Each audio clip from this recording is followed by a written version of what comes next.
सत साहिब सतगुरुदेव की जय हो। बंदी छोड़ कबीर साहिब की जय हो। बंदी छोड़ सतगुरु रामपाल जी भगवान की जय हो। सत साहिब, आज की हमारी विशेष वीडियो है और इस वीडियो में हम ये समझाना चाहेंगे, इस सोनिया माथुर जो बहन है हमारी, इसको हम बस इतना ही समझाएंगे कि भाई जिस प्रकार तुमने संत रामपाल जी महाराज जी की बेटी को लेकर वीडियो बनाई थी, बिना सोचे समझे वीडियो बनाई थी, और अब तुमने उसके लिए माफ़ी मांगी है कि भाई मैंने संत रामपाल जी महाराज जी के बारे में ऐसे गलत बोल दिया।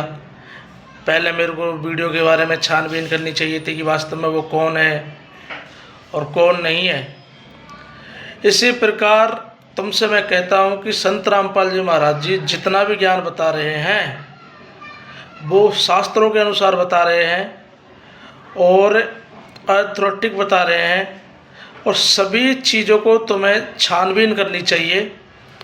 उसके बाद में संत रामपाल जी महाराज जी के बारे में गलत वीडियो बनानी चाहिए आपको भाई। और सभी से प्रार्थना है ये तो मेरी। फिर आप बाद में आके माफ़ी मांगते हो कि भाई हमसे गलती हो गई, हमने ऐसी वीडियो बना दी।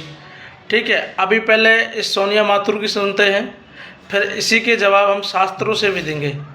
सत साहेब। हेलो एवरीवन, कैसे हैं आप लोग? जय श्री श्याम।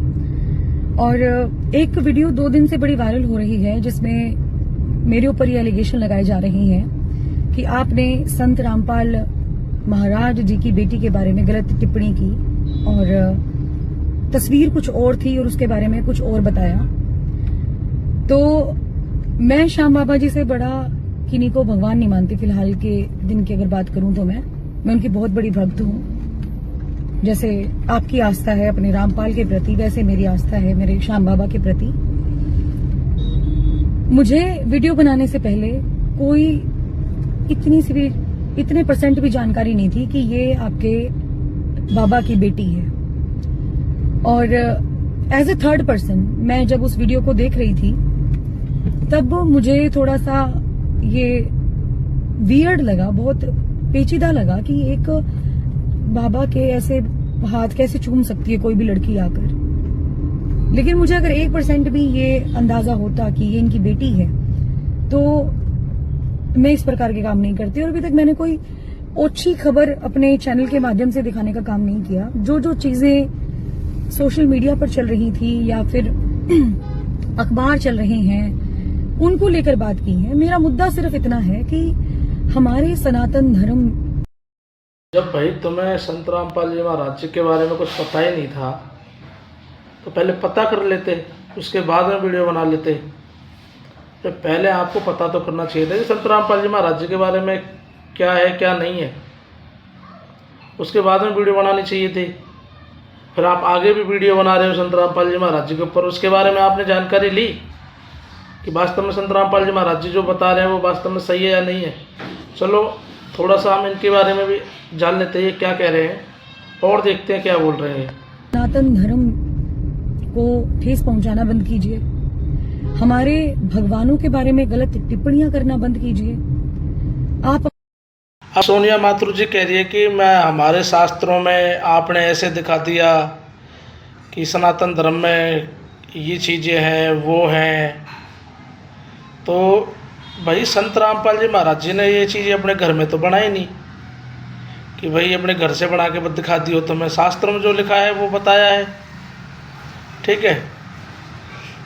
और आपको हम इस चीज़ का प्रमाण करेंगे कि शास्त्रों के अंदर क्या लिखा हुआ है, अथॉरिटिक प्रमाण करके बताएंगे कि भगवान जो विष्णु जी के अवतार हैं, श्याम जी आपके, वो खुद कह रहे हैं कि हम इन योनियों में नहीं आना चाहते। ये हम आपको प्रमाण करेंगे, ठीक है। ये वही देवी पुराण है, प्रथम खंड है, प्रश्न नंबर 85 है। क्योंकि अभी आपने बोला था कि हमारे श्याम जी के बारे में संत रामपाल जी महाराज जी ने कुछ ऐसी टिप्पणी कर दी। भाई संत रामपाल जी महाराज जी ने कुछ भी नहीं बोला। आपके भगवान स्वयं विष्णु भगवान कह रहे हैं कि भाई हम इन योनियों में नहीं आना चाहते और इससे किसी का मोक्ष नहीं होगा। जैसे कि यह देवी पुराण है, इसमें लिखा है कि उस महासिंधु में 5000 वर्ष तक मैंने भीषण युद्ध किया। हे देव, कान के मैल से उत्पन्न अत्यंत दुष्ट महादोंत तथा अहंकारी मधुकैटभ नामक दोनों दानवों का मैंने देवी की कृपा से संहार किया था। हे महाभाग, क्या आप उस समय परातत्व करना स्वरूप महाशक्ति को नहीं जान पाए थे, अतः बार बार क्यों पूछ रहे हो? उसी शक्ति की इच्छा से मैं परम पुरुष रूप में महासागर में विचरण कराता हूँ और विभिन्न युगों में कश्यप, वारा, नरसिंह तथा वामन रूप अवतरित होता रहता हूँ। दीर्घ योनियों में उत्पन्न होना किसी के लिए भी प्रिय नहीं होता। यहाँ पे विष्णु भगवान खुद कह रहे हैं कि मैं 12 नरसिंह, कृष्ण जितने भी ये रूप हैं इनमें मैं अपनी इच्छा से नहीं आता, और ये दीर्घ योनियाँ हैं। दीर्घ योनियों का मतलब आपको पता होगा अच्छे से क्या होता है।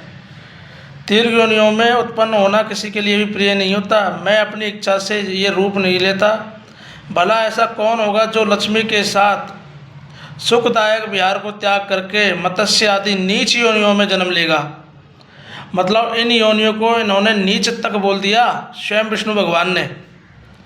ठीक है, तो आगे पढ़ते हैं। यदि मैं स्वतंत्र होता तो, ये स्वतंत्र भी नहीं है भाई, स्वतंत्र परमात्मा भी नहीं है ये। शेषनाग की सैया को छोड़कर गरुड़ रूपी आसन पर बैठकर भयंकर युद्ध क्यों करता? हे लोक निर्माता, उसी समय में हैग्रीव नामक लोक प्रसिद्ध हुआ।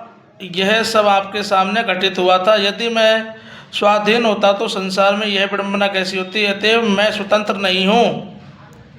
खुद बोल रहे हैं विष्णु भगवान, मैं स्वतंत्र नहीं हूँ, शक्ति के अधीन रहता हूँ। ठीक है। और जो आप ये बहन बेटियों को पैरों में गिराकर आशीर्वाद देते हैं, बहुत पेचीदा लगता है। मैं नहीं देख सकती ये चीज।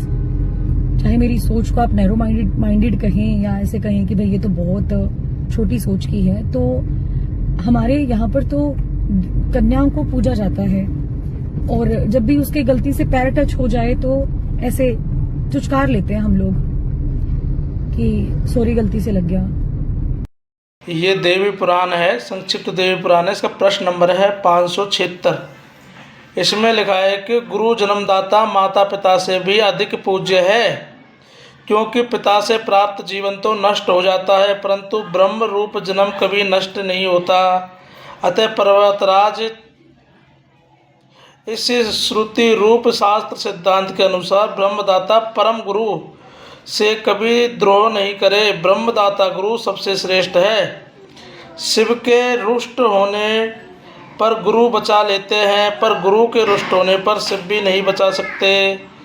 इसलिए पर्वतराज तन मन वचन से सब प्रकार से सदा तत्पर रहकर गुरु को संतुष्ट करना चाहिए। ऐसा ना होने पर कृत्य धन होना पड़ता है, और कृत्य धन कहीं निस्तार नहीं है। भैया यहाँ पे स्पष्ट प्रमाण हो गया कि गुरु के शरण में जाना ही पड़ता है और उनको दंडवत प्रणाम करना पड़ता है।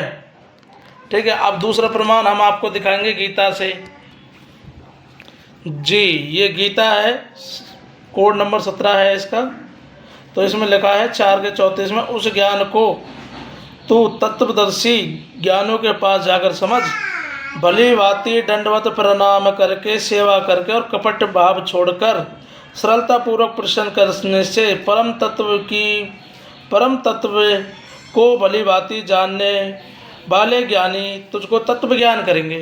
भाई तुमने क्या बोला कि संत रामपाल जी महाराज जी के चरणों में क्या कहते हैं, दंडवत प्रणाम करते हैं और उनके चरणों को छूते हैं। तो भाई ये तो तुम्हारी गीता कह रही है भाई, तत्वदर्शी जो संत होता है उसको दंडवत प्रणाम कर, उसके चरणों में प्रणाम दे। और तुम कह रही हो कि भाई दंडवत प्रणाम नहीं करना चाहिए है। अभी तुम्हें 2 शास्त्रों से दिखा दिया, तुम्हारे जो हमारे जो सनातन ग्रंथ हैं, देवी पुराण और गीता से। ठीक है। माता पिता से भी बढ़ के गुरु होता है। हमने सोनिया माथुर जी हैं जो इनके सारे सवालों के जवाब हमने प्रमाण सहित दे दिए हैं, इनके जितने भी सवाल थे। तो मेरी इनसे प्रार्थना है आगे आप जो भी वीडियो बनाओ एक बार संत रामपाल जी महाराज जी के बारे में जान लेना और उनकी सच्चाई जान लेना। वो ग्रंथों से प्रमाण बताते हैं। अब सभी भाइयों से मेरी प्रार्थना है वीडियो को ज़्यादा से ज़्यादा लाइक करें, सब्सक्राइब करें और कमेंट करें, और इस सोनिया माथुर तक इस वीडियो को पहुंचा दें। और संत रामपाल जी महाराज जी के नाम से चैनल है यूट्यूब चैनल पर, संत रामपाल जी महाराज, उस चैनल को सब्सक्राइब कर लें, ठीक है, और भी अच्छी से अच्छी वीडियो आप तक वहाँ तक प्राप्त होगी। सच साहेब